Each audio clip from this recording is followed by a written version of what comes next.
What's up, world? This is Koyo with FYI Houston, and I got some fresh new talent in the building with me today. I'm bringing you guys Mr. Jordan Tashawn. How you doing, sir? Doing pretty well, Nice to meet you, though. Great to meet you too, sir. Glad to have you on the show today. I just want to bring you in to kind of just talk about the movement that you're making here in the local underground community, the waves that you're making. Not only are you a performer, you're also a event coordinator. Right. So you put together a lot of things for underground artists as well. So I think that's pretty dope. But first, we're going to start off by talking about your rap career, your solo career. So let's first start off with your name. Okay. A lot of times people like to have little gimmick names. They don't like to use their given name. Right. But you chose to use your first and last name. Exactly. Why is that? I think when you keep it original, you know, people don't go searching so much. I kind of want them to search within the music instead of, you know, so much the name and the things that they see first. You know what I mean? So it's more of a just to keep it original, you know, let it connect with the people on a level that they understand first, you know what I mean? Just as far as, you know, pushing off something they can relate with, their first name, you know, their last name, things like that. So, yeah, just to keep it simple. Okay, so now what about how you got your start in the entertainment? Like, what was your motivation to even start doing this? The motivation was, it was kind of built off of knowing that, okay, I have this vision in my head, I have this dream in my head, and I probably can accomplish it, you know what I mean? So I just kind of kept going with it, and I noticed that nothing else was kind of like crossing paths with what I was thinking.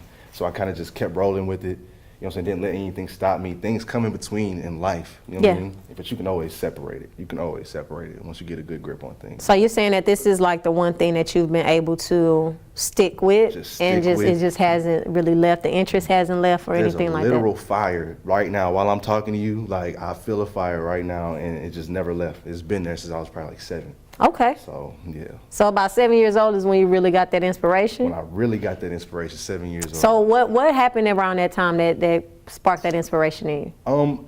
My mom got me a boombox, but I learned how to make the CD spin by like basically just getting like a little tissue and plugging in that little part that makes it go. You know what I mean? Like after you close it. Yeah. So after that, just messing with it and scratching with it, messing up CDs and things like that, kind of like made me realize, okay, well, I'm not actually doing it, but I'm doing it.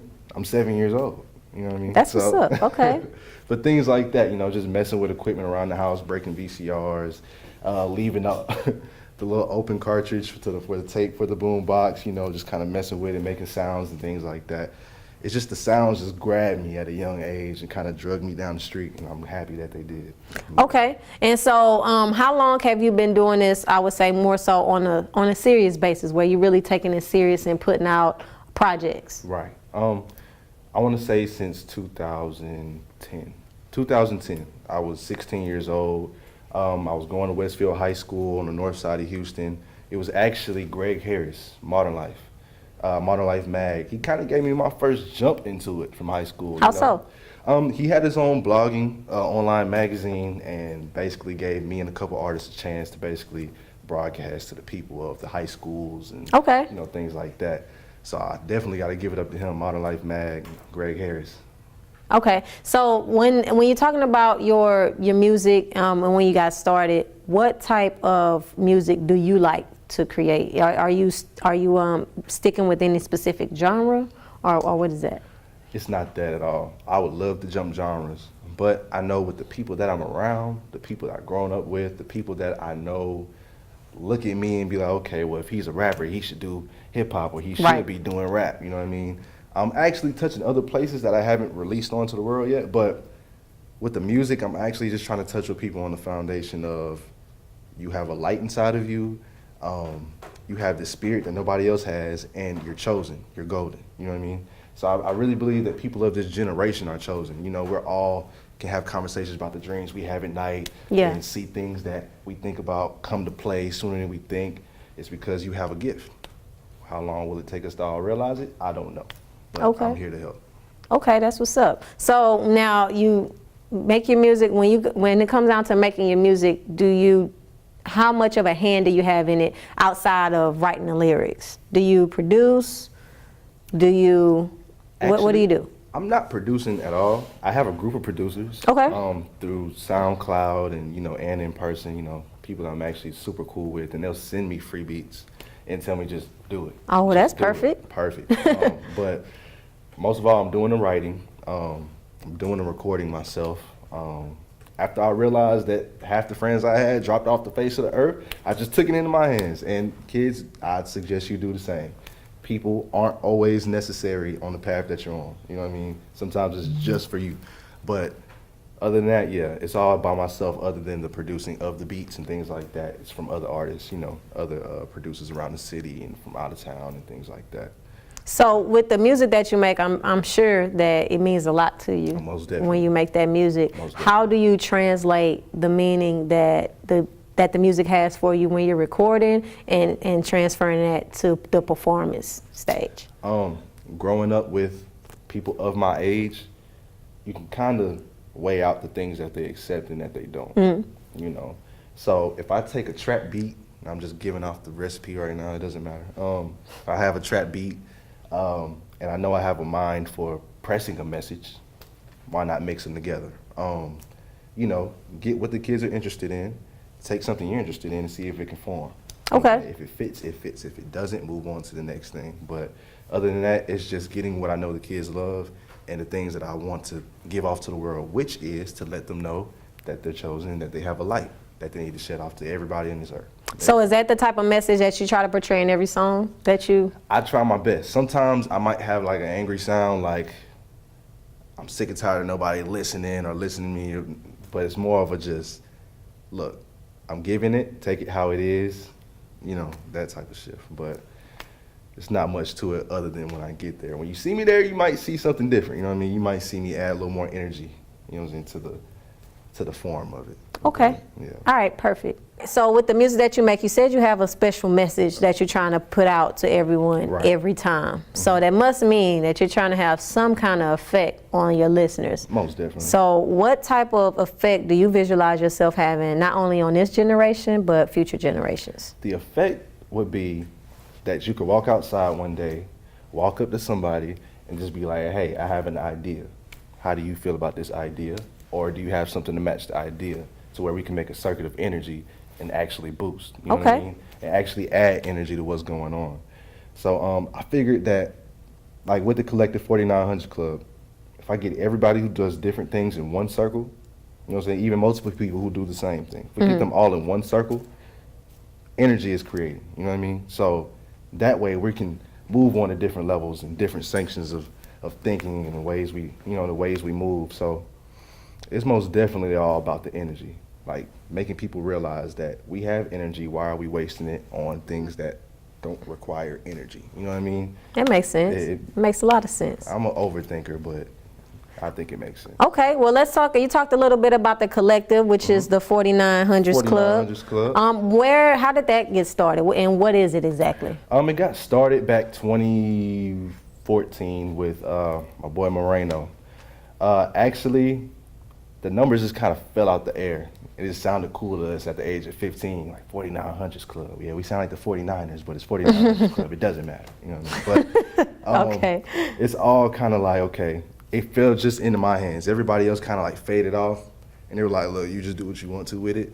I'm like, okay, that's fine. So I started realizing how God was shaping and shifting the things that I had going on. Like, every time I try to take things into my hand, it wouldn't work. But as soon as I give it to God, it's like it lays out straight. Facts. He's like spinning around in the chair, like, hey, you ready to come in now? All right. But it fell through because it was like, okay, the number 7 is connected to God. The 7, I'm not even gonna explain how the number 7 worked through my life. But 7 times 7 is 49. And when I get on stage at another event or something like that, they're gonna ask where'd it come from. Okay, 7 times 7. Well, where'd you get the 7 from? God. Okay, all right. Just leave it at that. So that's how I got here. I'll let you know that. And so you said it's a collective of people who do different things, have something different to bring to the table. And the underground movement in Houston and other states. We've got California plugged in through Vallejo, Sacramento, Florida. I can't even name how many cities from there. But other than that, yeah, those are the two places where we're kind of bringing it together the most. Okay. You know, from that side and this side of the country. Okay, so let's talk about your music that you have out right now. Do you have anything that's currently out that we can listen to? Oh yeah, I've What's got that? One Call. That was my latest single that I dropped. One Call. We got Over Room. That was the next one, and Hold Up. So those are on my SoundCloud at soundcloud.com/Jordan Tayshawn. Jordan Tayshawn. All right, so you're also an event promoter. You put ma'am. events together and things like that. Why don't you talk a little bit about that? Well, I think we all, I'm not gonna say we all, half of us realize that we want to be bigger in the music career. You know For sure. what I mean? So I think there's a lot of showcases that are throwing events that always make you sell tickets, you know, like I'm just popping out of the root, but I have to sell tickets to all 300 of my fans somehow. You know what I mean? So I just kind of want to make it easier for the underground, you know, Houston scene by just letting them come, pay for a slot, get up there, do your stuff in front of this audience. You know what I mean? I'm not asking you to bring an audience to my place. You know what I'm saying? I'm just asking you to build your audience here, get your clientele here. Yeah. You know, and just kind of work that way. You know what I'm saying? Grab those people, get in touch with those people, take them home. For sure. So- And so you've been doing events like this for how long? This is actually my first one by myself, but actually just like kind of co-parenting in events for the last 3 years. Okay. So you're pretty plugged in Yeah. H-Town. Yeah, I'm trying to keep my head up. You know, sometimes people sweep you under the rug, but you're still standing here in real life. That's for sure. Yeah. Okay, so let's go ahead and let's talk about your single that you're going to perform for us today. Okay. Actually, it's entitled One Call. Right. Why don't you kind of tell us what the inspiration behind that title and everything was? Well, I'm gonna let y'all know now. I was in my homie's garage and the beat played, and he was like, "So what you gonna do with this?" My phone rang. Oh, And, yeah, wow, really? Yeah. My phone rang, and then that's how we got the hook to One Call. But the actual song is kind of like a day going through like, you know, just different events. But the thing is, it all pieces together at the end where you're just like, hey, I'm one call away if you need me. You know what I Okay. mean? So things like that.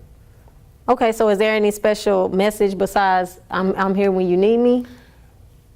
One Call is basically, I'm here when you need me, and that's it. No, I was about to lie. That's it. It don't get no deeper than that. don't It's get no just deeper it's than very, that. very That's one simple. thing, you just Just gotta keep, like listen you to said at the beginning, we just keep it simple. Keep it simple. And then like when you listen to it, you'll understand. But I'm just bad with words. All right, so you came here to perform your song. Right. So that's exactly what we're going to do. You got a new song. It's entitled One Call. Right. Why don't you go ahead and introduce that to the people? What's good, man? I'm Jordan Tayshawn out of 4900s Club, and this is One Call coming to you right now. All right, take it away. Gotcha.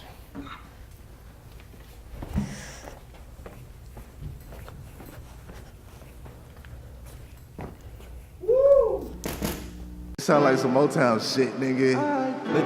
Let it play, nigga. Yeah, like that.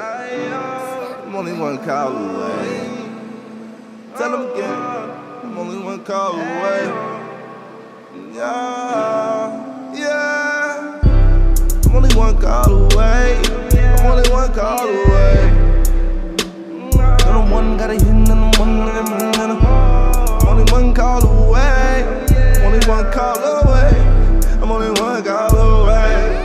Yeah. One caller, one caller, one caller, one call away. Yeah. Oh yeah.